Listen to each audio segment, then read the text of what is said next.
uh, we often get caught in the illusion of importance, and that's not what sustains individual wellness nor family. And so we are the dreams of our ancestors and the hopes of tomorrow still. So we have more obligation than just,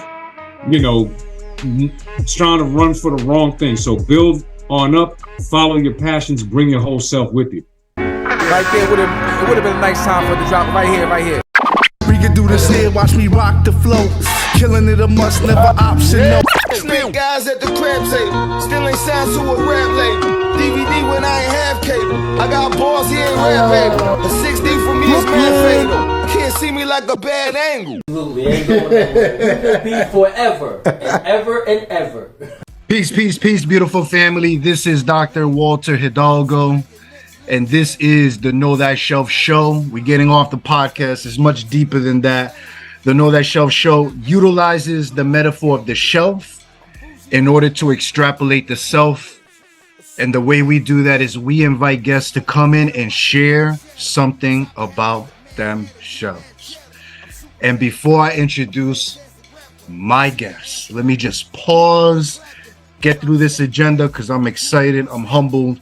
As always, when you get the chance, check out the website, www.knowthyself.tv. There you can find stuff around my coaching, stuff that I do, as well as get a copy of my book, Beyond the Four Walls, The Rising Ministry and Spirituality of Hip Hop. And know that this gentleman that I'm about to chop it up with is honorably mentioned in that book. So definitely check that out. And we'll talk about hip hop and all that with my family right here. Also, if you want looking for any workshops, trainings, check out the website again, www.knowthyself.tv. Okay, so the next thing we always do is I always want to shout out a group of individuals out there in the world. And today, oh man, yeah, it's a tough job, but somebody got to do it. I want to give a big shout out to all my politicians, man. I think they get too much of a bad rep, but as somebody that has dipped and dabbed, knows family and friends, it's a tough gig, and I don't think we give them enough flowers. So there's a lot of work behind that. Everything is political if you really want to go down to it. So shout out to everybody doing that. Shout out to all of my fathers. Shout out to everyone and anyone that is doing anything for the community. We're not isolated islands. We need each other. Because I got somebody here that I love, that I respect, that I admire. I'm so humbled and proud. The one, the only, Honorable Brother George Martinez. What's up, my brother? Hey, peace, Dr. Walter. Good to be with you, brothers. Good to see you. Hello, everybody. It's exciting to be here, and I'm glad I got my shelf up and ready to chat with you. It's been a long time since we've connected, so that's first and foremost, just sharing some space with the brother. Absolutely, yeah, and it's interesting. You know what? I'm not even gonna go there. I'm gonna leave it right now. But yes, I've known George for a hot minute. It's somebody that he was really a good big portion of my doctoral studies. You were one of the many people that was doing ethnographic research around, following you, seeing you, because you are the culture, and it's important that we get data off this. We need to really look at quantifying this, right? And of course, qualitatively as well, but I think it's very important years later. I mean, the last time you and I did something similar to this, hip hop turned 40. Now it's 50. But let me slow down because we really need to chop it up, and I want to hear from you with this. This is so important. So as we always do, I like to contextualize things, and I think it's important to start off from the beginning. So I always ask people if we were to step into Bill and Ted's Excellent Adventure and go back in time to a younger George, what would we see? What would we hear? Because you are originally from Brooklyn, New York, baby. All day, all week. Brooklyn, we here. George, talk to us. I mean, if we were to step in the household, what would we see? Give us the foundation. Yeah, word. You know, one of the good things about just reflecting on hip hop through that lens is that people who look at photos from a decade ago, maybe even longer than that, they can't tell what year my photos are from today versus then. So I'm going to say hip hop keeps us young. You know what I'm saying? And first and foremost. So like that's when I reflect on that lens, you know, that's important to just recognize, man. I'm originally from Brooklyn, New York. Grew up in Red Hook in Sunset Park.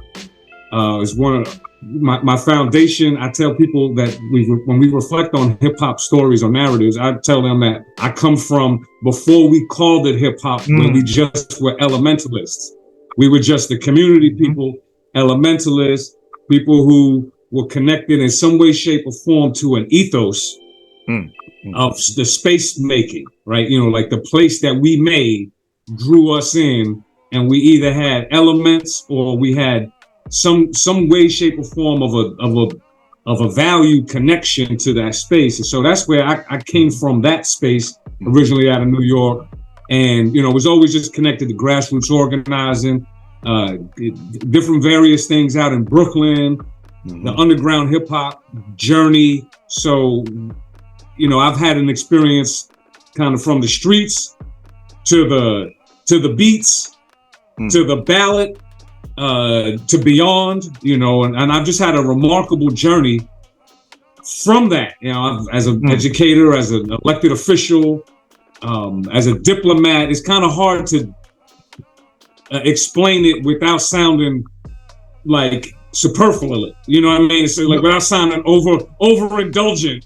No way. This is so important what you're saying, George, because this is why I wanted to start this and do this, because I think it's so important. You touched on so many important things. Like, so let's get right to it then, because, you know, one of the ways you and I connected was through Higher Infinite Power Healing Our People. You know, the last time, like I said, I remember you were one of our panelists for a discussion around hip hop's 40th year. Wow, man, that was 2013. You feel me? My daughter was born. So yeah. Oh, wow. Right. So it's like, I think now, I mean, you know, I had a chance to, it's funny, I brought my daughter to 1520 for the 50th anniversary, and it was beautiful seeing just the families and the diversity. You already know this was part of already our social anthropological lens. We understood what was happening. You can speak more on this, but hip hop being 50, you know, I would say that it was already around. There were already people doing it. I think the name, as you said, eventually came around 50 years ago, but people were doing their thing. But I guess for the sake of just mainstream and just kind of creating a freezing time and creating this landmark, because there were celebrations happening all over the world, you know, all over the world. Thoughts, reflections, hip hop being 50. Yeah, I mean, just on that front, let me just put, first of all, where I am today, so that people know the landscape of the journey, because I think that's important to recognize, because one of the things that I've always challenged our community with is how we define success. And in my journey, I've defined success as the ability to use my time and my talent where it could be best served, and the fruits from that give, right? And then just keep kind of living in that regenerative sense, right? Where my time is, and on that journey, I've had a hip hop journey, where, you know, wherever, you know, it's. So today, I just want to give tribute to that. I'm in Anchorage, Alaska, and I'm on the land of the ancestral Denina Athabascans, whose stewardship once was and remains today. And that I give a land acknowledgement because it's important to ground the conversation, even celebrating hip hop at 50, to the roots of how culture of hip hop was born, and those elements, so that a drum is a drum is the drum is timeless. A storyteller is a storyteller. Is a griot is a bard. It's indigenous wisdom story. So we could find each other in all of these different contexts. And at 50 years old, the first real thing that I recognize is that we are the organic globalizer. We are actually true that the roots of our culture are so deeply embedded in the global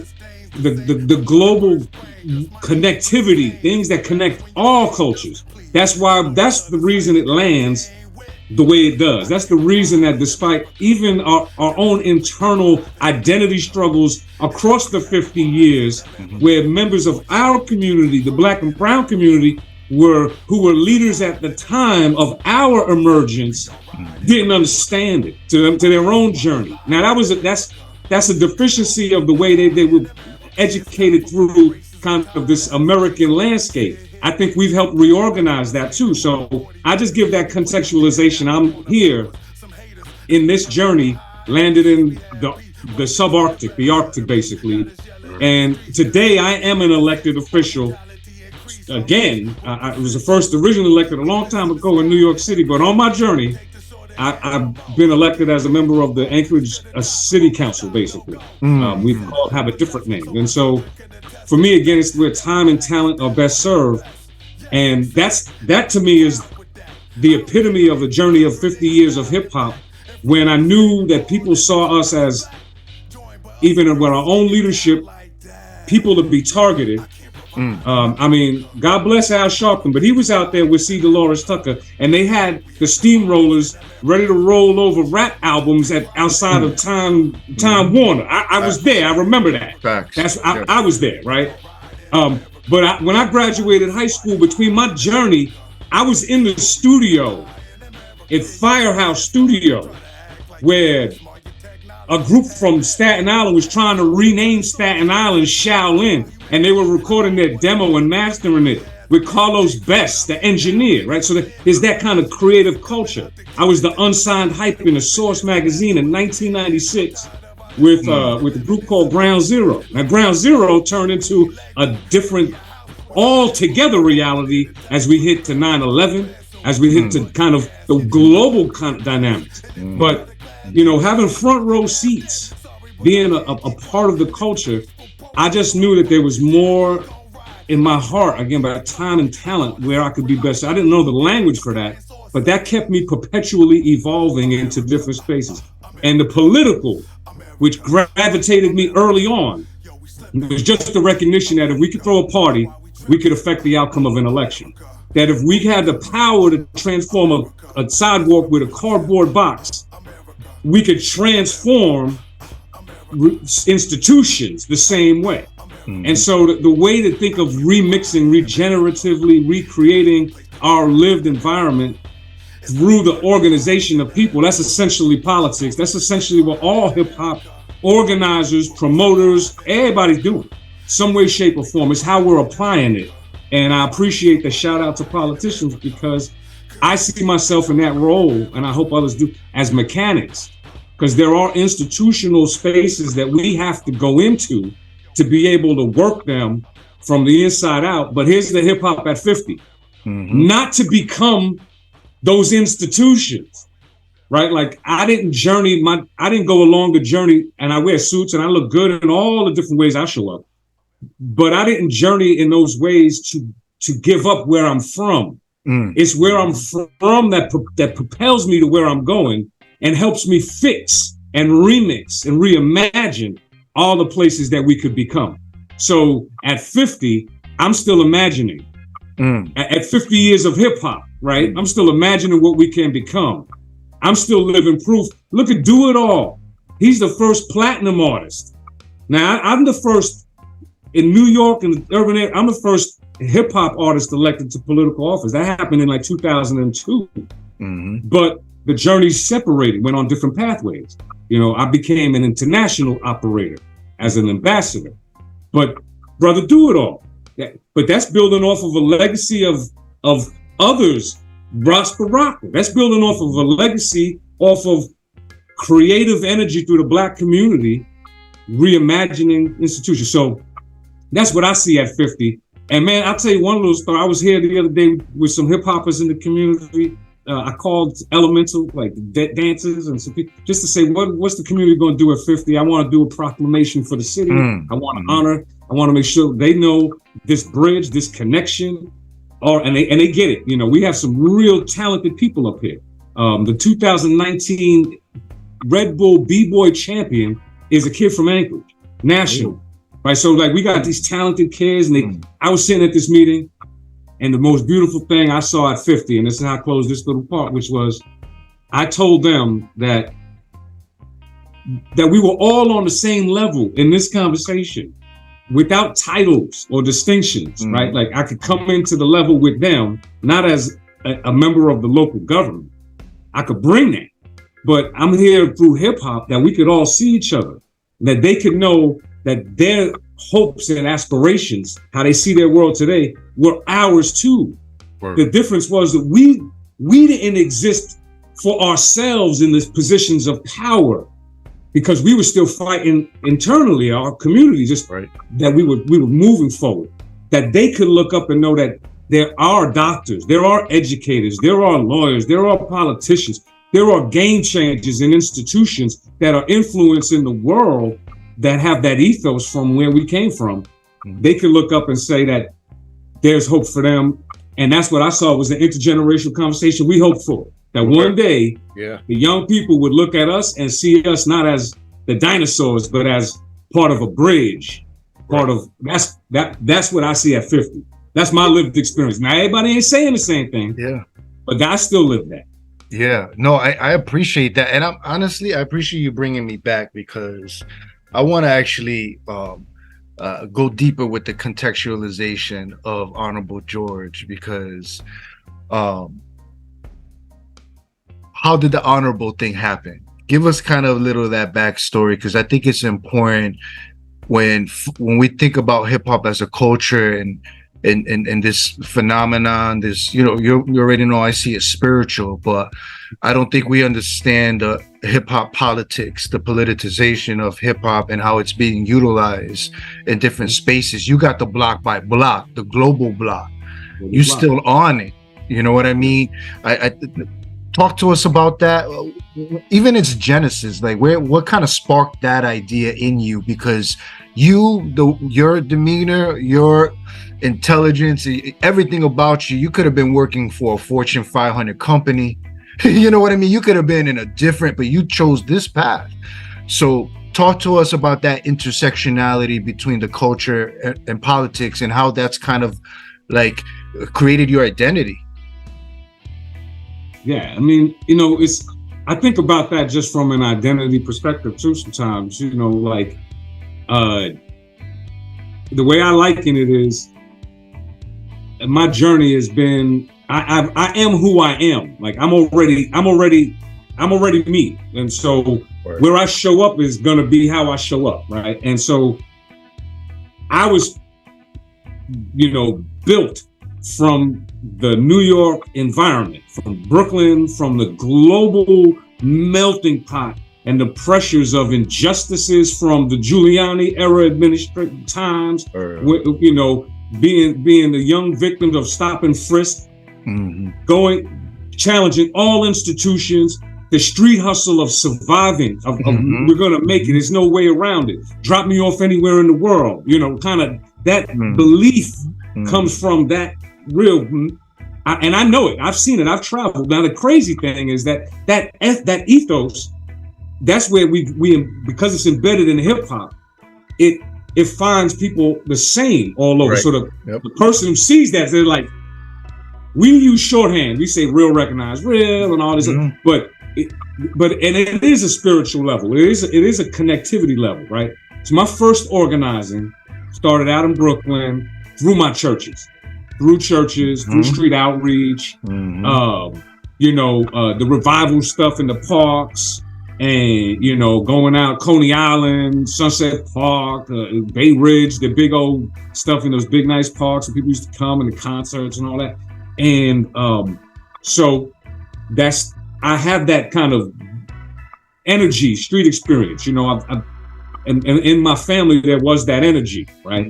But I grew up as the child of a single mom. So in the 80s, it's funny because I was just watching this Deion Sanders whole situation, and God bless the brother. But that whole, like, the motivation behind the mother energy, right? Like, somebody said something slightly about, well, for me, it's exactly that. Like, in the 80s, I remember the Reagan era conservatives. Now, I didn't know all the right language for them. I was going to be, I'm 10. I'm 10 in 84. I'm born in 74, right? So I'm 10 in 84. But I'm savvy enough to know if somebody's talking about my mom, 12 years old, we're 86, 87, 88. There's a lot going on during those years politically that are shaping the world. We know when we look back through culture, we're talking about crack, we're talking about street, we're talking about all these things that are seedy, Iran-Contra scandals, things that impacted, influenced the narratives of the pressure that we felt in the cities. We also were emerging with our talent saying, you know, we got to push back, and that those spaces were created. So all that is melded. And it was simple. It was news, nightly news, whatever was the program, man. And I remember on the television, just over and over, the politicians were talking about the welfare mom.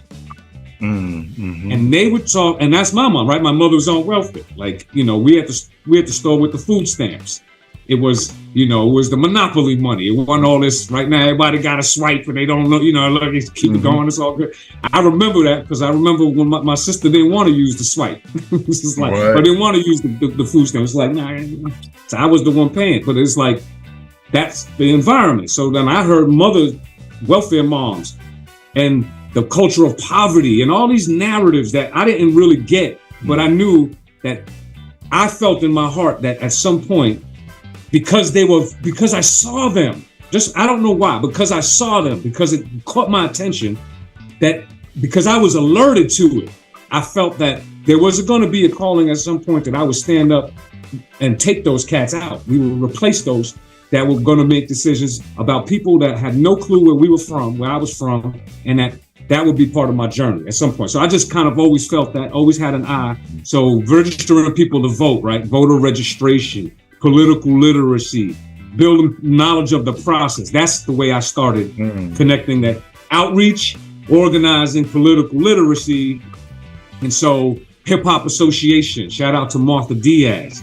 Early on, getting those links in. Blackout Arts Collective, New York City, 1996, 1997, 1998, 1999, you know, became things that went to other cities and other states. And I always was the guy that was focused on the civic engagement, political literacy part, because once we had numbers of people connected, we had the ability, if we saw it, to start building our power across. We were building from cultural to like the nonprofit spaces. But then the next growth from nonprofit was, you got to be the policy makers setting the agenda that the nonprofits are the environment that they're operating in. So I understood that early on, educated people, but you know, we can't, if not us, who?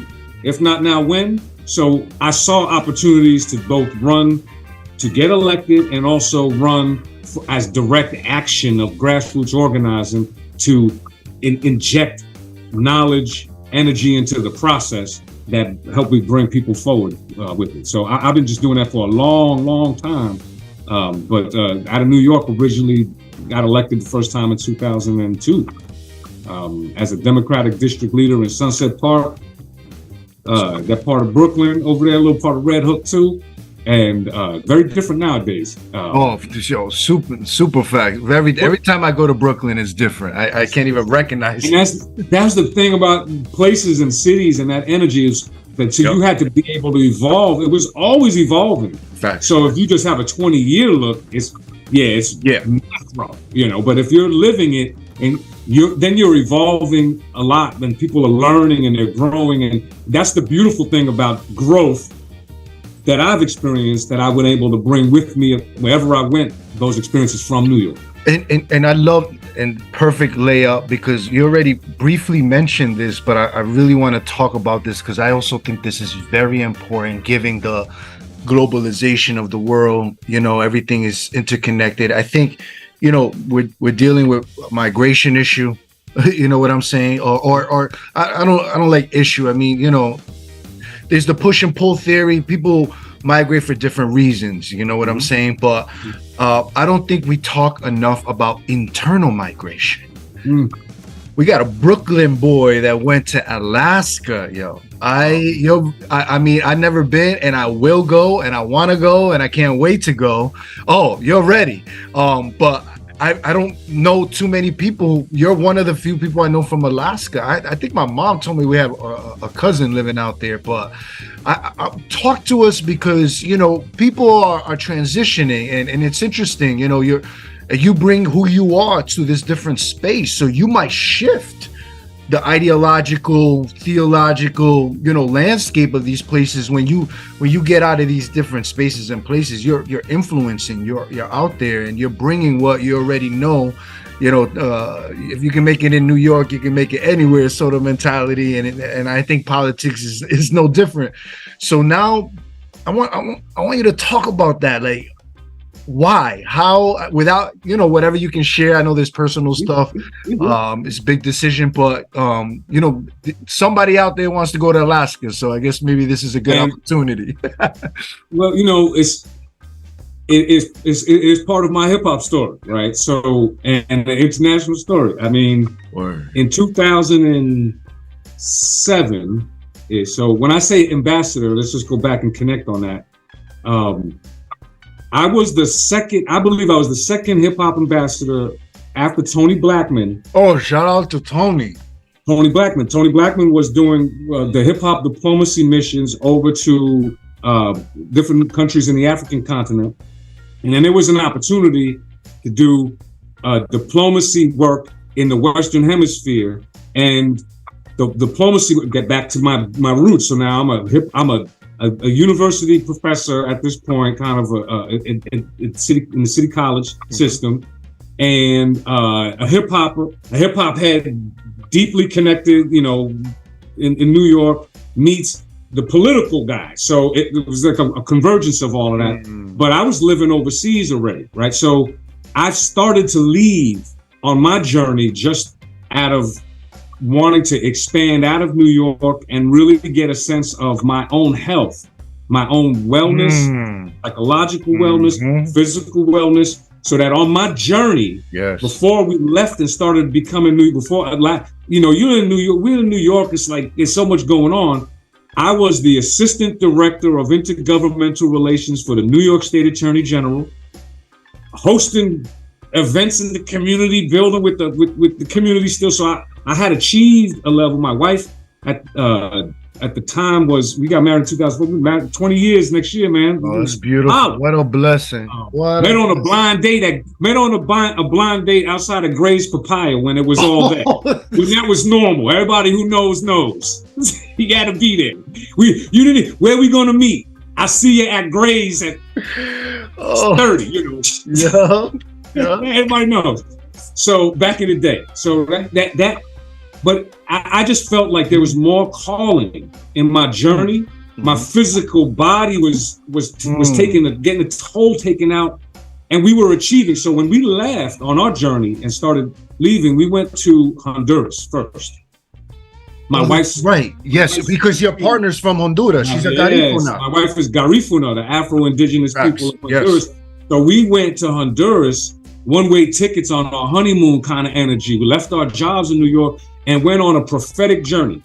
We didn't know what was next, but we knew we had to go. So our journey through the prophetic nature started really being clear then when we left it all. Gave away clothes, gave away our suits, gave away stuff, so that my roots and connection back to New York would remain. You were like purifying yourself, George. And yes, and we released it all. We let it all go, knowing that we could not move forward with everything that we accumulated, that we thought we were supposed to have, that was actually the luggage and the baggage. We gave it all away.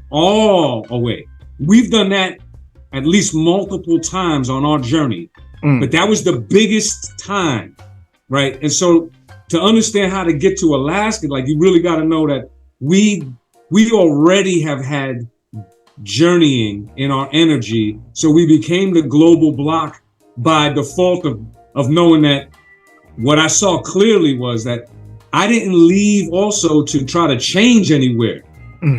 So, and to be part of a shift anywhere else. I even gave up the work.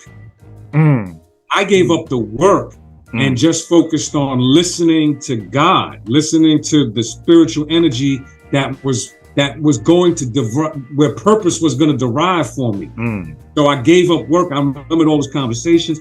Brother, I remember floating in the ocean outside, and we have property in Honduras, it's beachfront. So we were there for 3 years without a phone before anybody. But I was an early remote worker, so that's why I connect back, because I started teaching online courses by making it up, using Blackboard and Skype at the time, and just making an online course up for my classes, teaching at universities in New York. So I started teaching online and then organizing across our community. So my consulting, the touring, I would still do that, connecting the different people.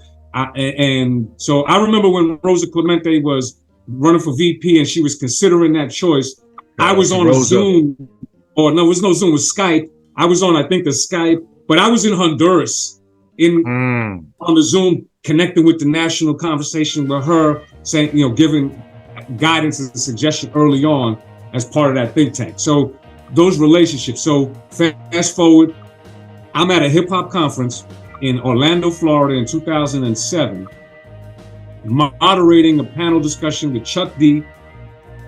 A couple of other people are on the panel about hip hop and politics. I'm that cat in the circles known. Yep, that's a fact. Right?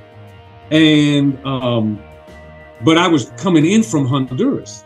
People may have not really understood that. I was already global blocking it off that lifestyle. I met people from Anchorage at that conference who said, "Hey man, do you visit universities?" One thing leads to another. I'm a guest up here, brought the Hip Hop Association up here, Blitz the Ambassador came up here as one of our artists for our Turn Up the Vote, Rock the Vote concerts that we were doing in 2008 up in Alaska. But I was just doing this work. A spiritual energy, deep roots to this place, the opportunity to mix with traditional wisdom and firsthand kind of genesis on land where there's knowledge still of the 10,000 years ago sort. There's a deepness that was drawing us that at some point we made a choice, but it wasn't full time until 2014, where we got in a car from the East Coast. We was moving around, doing some still moving, and we decided that we were either going to leave the country again or go to drive up to Alaska and see what happens. And we came up here on the same energy, global block, the roots of the artist roots that we had, started engaging in community. We found each other. So any shift that's happened in Anchorage that I'm a part of was shifting already. Yeah. I'm a catalyst. We taking a turn up. We're gonna do that, and that's the Brooklyn in me, no doubt about it. I admit, but it's the hip hop and the roots of connectivity across my journey that I found in whether it's traditional wisdom from our Alaska Native brothers and sisters, or whether it was in just each other finding each other up in the Arctic saying, "I know you, I can see you, I understand you, I understand your energy." That's urban, that's hip hop, that's Black people, honestly. Word. Yeah. And people forget, like, you're in the ill spot because, that was, you think about the ice bridge in the ancient times of the world where our ancestors came through there, and some of them stayed there, so you can imagine what kind of intellect that's super beyond what we would never know, the kind of wisdom that they have. But I want to switch gears, George, because as we always do, we invite guests to share something. that comes from their shelf. I'm very curious, my friend. What you got for us today? Well, excellent, man. You know, I was thinking of, just in the spirit of hip hop, I was thinking of the shameless plug. You know, it's not in print anymore, but you can find it online. It's the Organic Globalizer. Hey, right there, yo. But no, that's not what I want to share.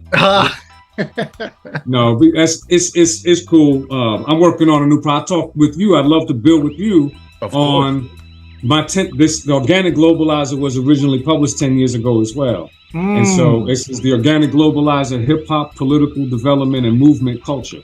So we're going to take it to another level. I want to build with you on that. You're ready. You know, the thing I brought today was this thing here that says, Jungla, Commando Jungla, Honor y Gloria. Honor and glory. Okay, and so I'm bringing this because on my hip hop journey as a diplomat, I've had the opportunity to visit pretty much every country in the Western Hemisphere, and sometimes multiple times. And I still stay connected on the global block threads with different people, and there are people advancing from when we met to their leadership roles in their cities.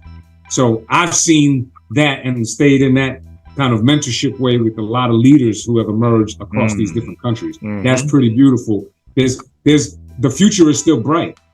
I mean, but look at us, George. The fact that we're still we exist. That we exist.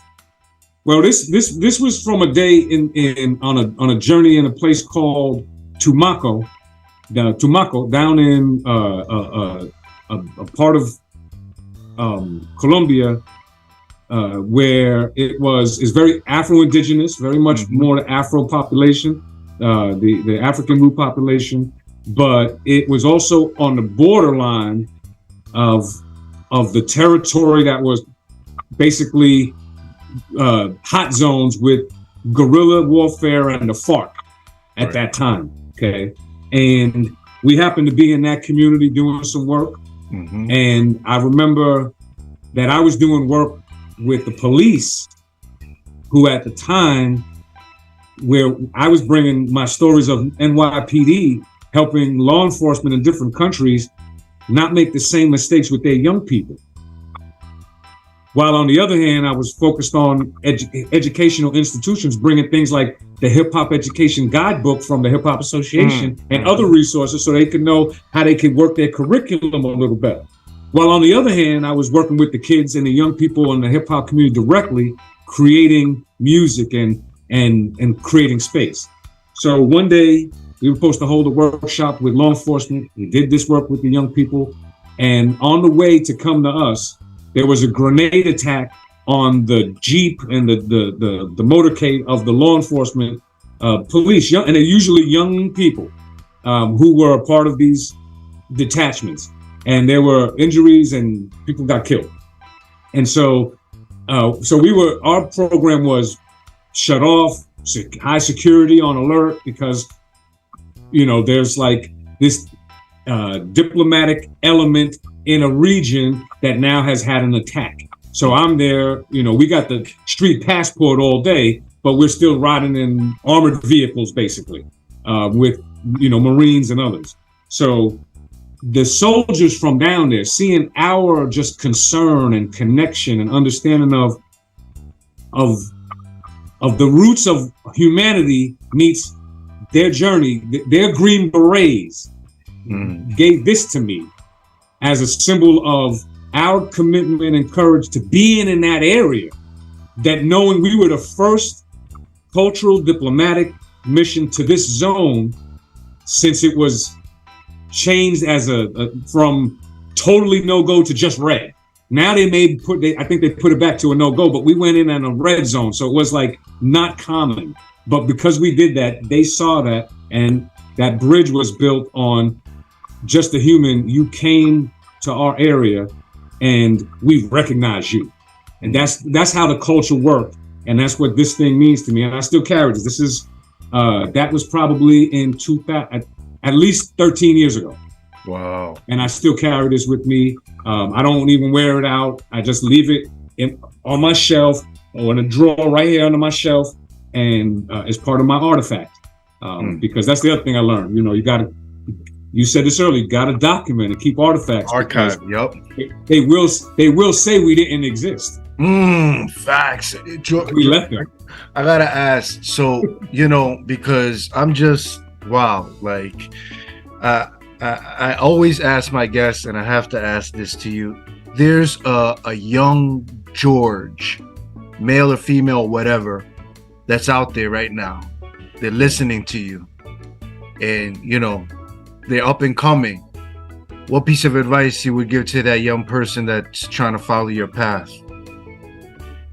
I remember the one thing that still sticks out with me as a loud, pivotal moment was that when I was told to choose my heart, my passion for placement in the machine, being a cog, and I chose a different direction. I chose to bring my complete self to every situation, knowing that you have to be able to code switch and hustle. Well, that's different. But who you are nowadays, you have more of an opportunity to bring it forward in a creative way to make a living, knowing that you are your career. And that's the difference between the choice. Back in the day, I was still on the cusp when they would say, you got to choose a career or your passions, one or the other. Nowadays, I think we have so many more opportunities to make things true, but the fundamentals still count. And I just would encourage people, build from the foundation upward. We often get caught in the illusion of importance, and that's not what sustains individual wellness nor family. And so we are the dreams of our ancestors and the hopes of tomorrow still. So we have more obligation than just, trying to run for the wrong thing. So build on up, follow your passions, bring your whole self with you. Word. I love that. The journey map right there for you. Brother George, if people want to find you, connect with you, build with you, go block by block with you, how can they find you? Give us all your contact information, all that good stuff. Well, I remember saying this to people when they say that. I remember being early on talking about I'm Googleable. But honestly, thank you for the opportunity, Walter. It's been good. Ready. We're going to follow up offline. Hey, everybody, it's good to be with you all. Let's keep building bridges and stay connected. It's been a long time since some of us have seen each other. But Global Block at Gmail is an easy email address for me, globalblock@gmail. Or if you visit, if you just email me, that's the best way. I'm highly visible and connected publicly out in this part of the country, if you will. But the easiest way is to visit me or on social media. I'm out there, George Martinez, not only individual pages, but public pages and etc. So I'm pretty easy to find, Googleable, Gmail, but I appreciate you, Walter, and thank you for the opportunity to stay connected. I have to say, I don't get to talk a lot about even what we've done. And so I sometimes remember things along the way that I don't remember just every day. No, because time flies when you're having fun and you're doing the work, because I listening to you and I'm like, wow, me and you I kind of like a lot in our journey and our work. That's why we knew each other. That's why we met each other, and we were at different times in our New York journey. Right, but we saw each other, and you were taking a step to the spirituality that I knew was righteous. I knew that was right on point. I understood that.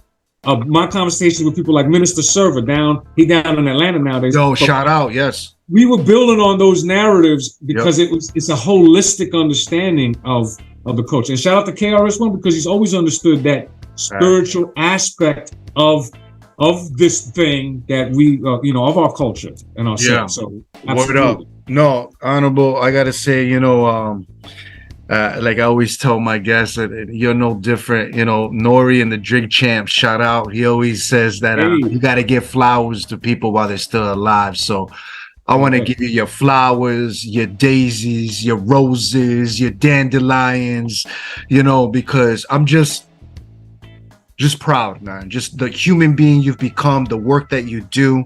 You know, you never stopped. Every human that you know, that I know, that we intersect, I follow you all and I pray for you all, because you're not alone. We're doing this work, and I'm so grateful that the divine has allowed me to meet you. So with that being said, as we always do, we close with a quote. And this quote comes to us from the late, great Mahatma Gandhi, and it reads as such. The best way to find yourself is to lose yourself in the service of others.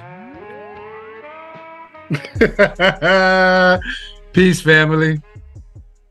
Mixtaper.